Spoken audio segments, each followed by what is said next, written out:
And the reason for that is that it becomes quickly impossible to develop a fictional character based upon a real one, because developing a fictional character means you have to decide, firstly, what is this character's most identifiable and active characteristic? So whether it's, Homer Simpson in The Simpsons or Marge Simpson in The Simpsons, if you think about it, they're really very simple characters.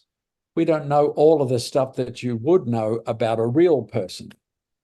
People, trying to get a real person onto a screen or into a book is like there's no time. There aren't enough pages. Even if it was a 1,000-page book, you're not even going to come close to having a character you can work with. You've got to decide who they are at their heart. Because once you've got that, then you can build. And if they're your protagonist, what they are in their heart is usually the problem. Absolutely. That they have to fix. The teaching of writing in Australia is criminally bad. And I use the term criminally because it should be illegal to take people's money if you're not going to give them what they need. And too many of them do this. And when I talk about what they need, is that there is no private writing course or institution, for example, Writers New South Wales, that teaches comedy.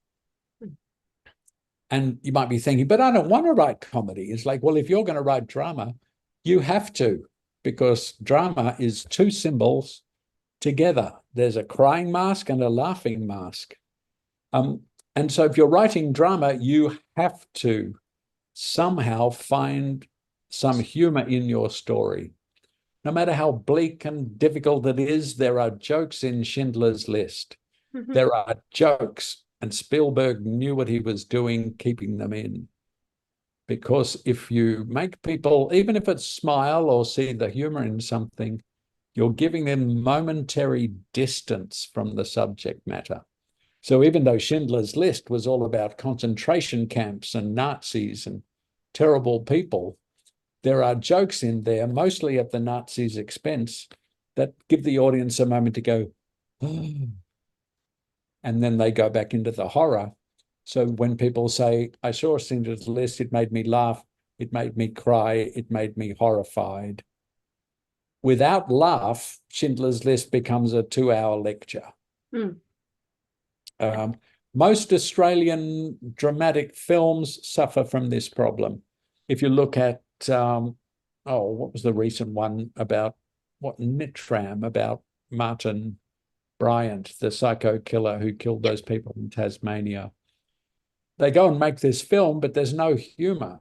The guy's parents are there. Martin's there as a character, and no jokes, which makes it, in not my book, but in Aristotle's book, bad writing. It's just bad writing. Hard to watch. And sure, it wins prizes because everybody's drinking the same Kool-Aid. But I teach for New York University. I've taught in the UK. I've taught in South Korea for South Korean creatives. And for them, including comedy is like what you do. It's like an obvious thing. So they have comedy teachers at quite a few of the universities in the UK, for example. At NYU, it's standard. You will have a comedy teacher if you're doing screenwriting. In Australia, there is no such thing. Only at RMIT and only very recently VCA, the Victorian College of the Arts, have included in the curriculum comedy writing, because then you're writing real drama.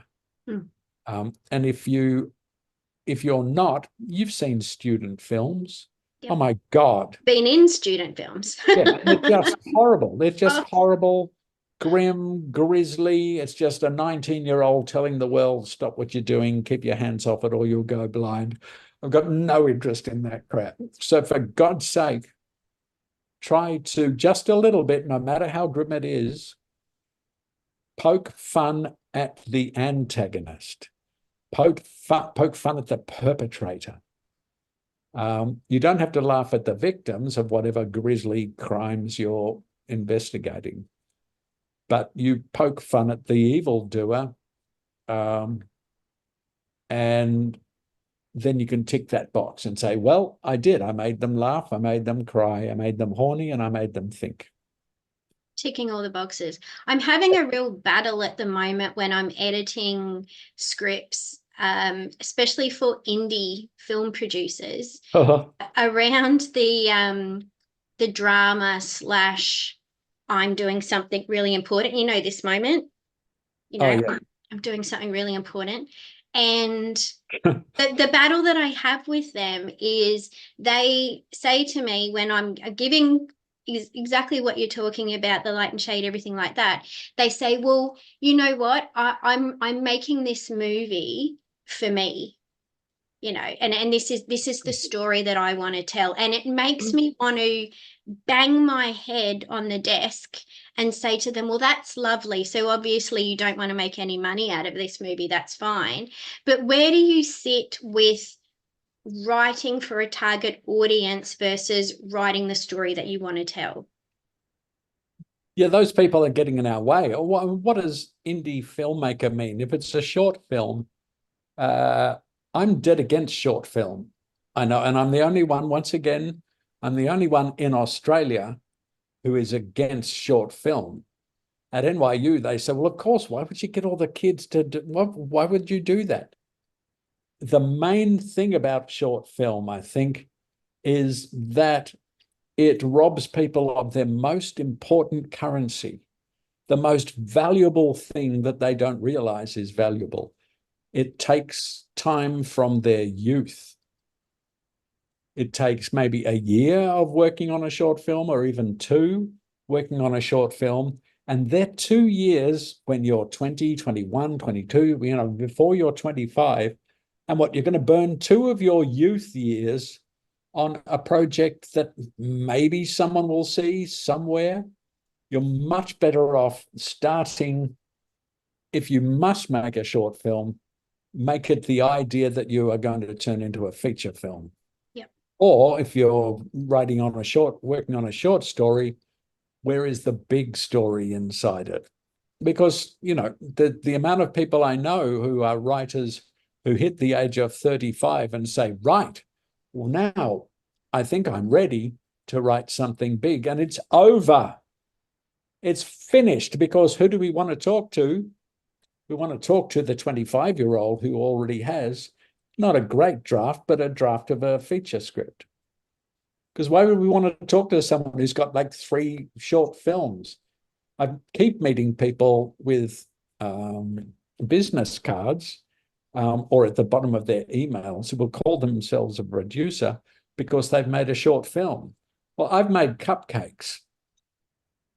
It doesn't make me a cake chef. So if you're working on a short film, make sure, say for college or whatever it is, make sure it is something that is the beginning of your 10-year project of making a feature film. Same thing with books, same thing with plays or whatever. Yeah. I'm dead against it. Nobody else in Australia is, because for schools, like, you know, for, let's call them Adelaide University, for Adelaide University, it's great, because then they can have a night where everybody sits and watches the most depressing, lecturing, garbage 5-minute pieces of nonsense. But the teacher can say, well, look, they achieved something. See, they achieved something. We can tick their box. But all they've done is stolen the time from young people who, while they have the energy to work and work and work on their idea. So if you're going to make a short film, make it a big one.